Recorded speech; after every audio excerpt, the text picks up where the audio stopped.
Hi bro, welcome to CNC Skill Tamil YouTube channel. நம்ம last வீடியோவில் GD&T simple பற்றி பார்த்தோம். ஒரு சில ஜிடிஎன்டி சிம்பிள் பற்றி பார்த்துட்டோம். இன்னும் ஒரு சில ஜிடிஎன்டி சிம்பிள் பற்றி பார்க்கலாம். நம்ம கட்டாயமாக ஜிடிஎன்டி சிம்பிளை தெரிஞ்சுக்க வேண்டிய அவசியம் இருக்குது. நம்ம ஜிடிஎன்டி சிம்பிள் தெரிஞ்சுக்கலைன்னா நம்ம ஓட்டுற பாட்டு வந்து எல்லாமே ரிஜெக்ட் ஆகும். ஏன்னா ஜிடிஎன்டி சிம்பிள் தெரிஞ்சது மட்டும்தான் நீங்கள் அந்த காம்பனண்ட்டை எடுத்து போய்ட்டு செக் பண்ணுவீங்க.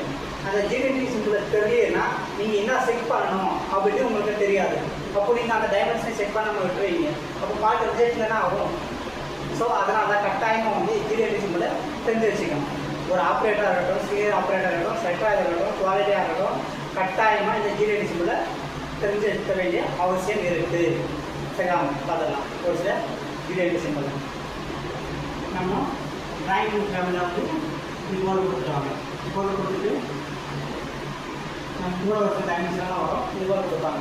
இது கொடுத்தோம்னா இது மீனிங் என்னன்னா லாஸ்ட் மெட்டீரியல் கண்டிஷன் அப்படின்னு சொல்லுவாங்க. அதுக்கடுத்தது வந்து இப்படி கொடுப்பாங்க.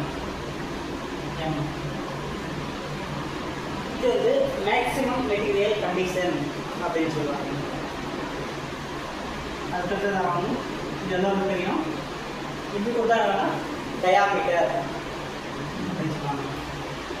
இது வந்து LMC, இது MMC, maximum material condition, last material condition அப்படின்னா இது வந்து டயாமீட்டர்.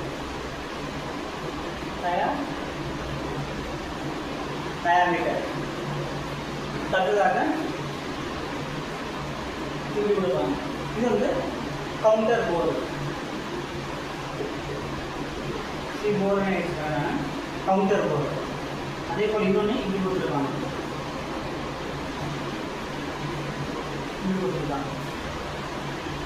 இது வந்து கவுண்டர் சிங்க் அப்படின்னாங்க. அதாவது கவுண்டர் சிங்க் அப்படின்னு சொல்லுவாங்க.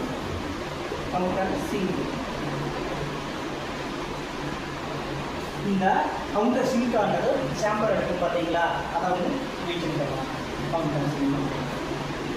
அதுக்காக ஆர், இது வந்து ரேடியஸ்.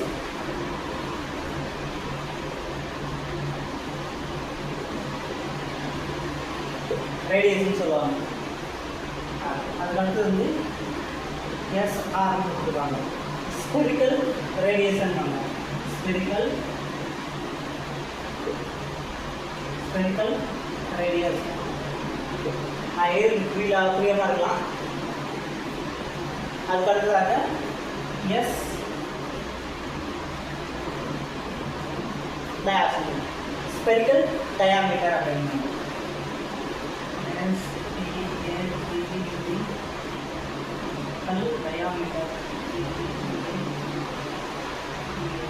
ஸ்பெரிக்கல் டயாமீட்டர் அப்படின்னு சொல்லுவாங்க. இது போல ஒரு சில ஜிடிஎன்டி சிம்பிளை நம்ம தெரிஞ்சு வச்சுக்க வேண்டியது அவசியமாக இருக்கும். ஓகே ப்ரோ, நம்ம அடுத்த ஒரு வீடியோவில் இருக்கிற ஜிடிஎன்டி சிம்பிளை பார்த்துடலாம். இந்த ஜிடிஎன்டி சிம்பிளை நீங்கள் மெமரியில் நல்லா வச்சுக்கணும். எந்த டிராயிங் கொடுத்தாலும் அந்த டிராயிங்கில் இருக்கிற ஜிடிஎன்டி சிம்பிள் பார்த்த உடனே உங்களுக்கு இதெல்லாம் ஒரு பாப்பால் போட்டு கொடுத்தாங்கன்னா இது வந்து கவுண்டர் போரு. சப்போஸ் அதே போல் போல் போட்டுருந்தீங்கன்னா இது கவுண்டர் சிங்க்கு அப்படின்னு அந்த சிம்பிள் பார்த்த உடனே உங்களுக்கு மெமரியில் வந்துடணும். அது போல் நீங்கள் வந்து புரிஞ்சு வச்சுக்கணும். சிம்பிளை மனப்பாடம் பண்ணி வச்சுக்காதீங்க, புரிஞ்சு வச்சுக்காங்க. அப்போ தான் உங்களுக்கு எப்பவுமே ஞாபகம் இருக்கும், மறக்க மாட்டீங்க. நீங்கள் மெமரி பண்ணி வச்சிங்கன்னா, அதை மனப்பாடம் பண்ணி வச்சிங்கன்னா கட்டாயமாக மறந்துடுவீங்க. புரிஞ்சுக்கிட்டீங்கன்னா எங்கேயுமே மறக்க மாட்டீங்க, ஸ்ட்ராங்காக இருப்பீங்க நீங்கள். ஓகே ப்ரோ, தேங்க்யூ ஃபார் வாட்சிங். நம்ம அடுத்த ஒரு வீடியோவில் சந்திப்போம். நம்ம சேனலை சப்ஸ்கிரைப் பண்ணிக்கலாம், சப்ஸ்கிரைப் பண்ணிக்கிங்க.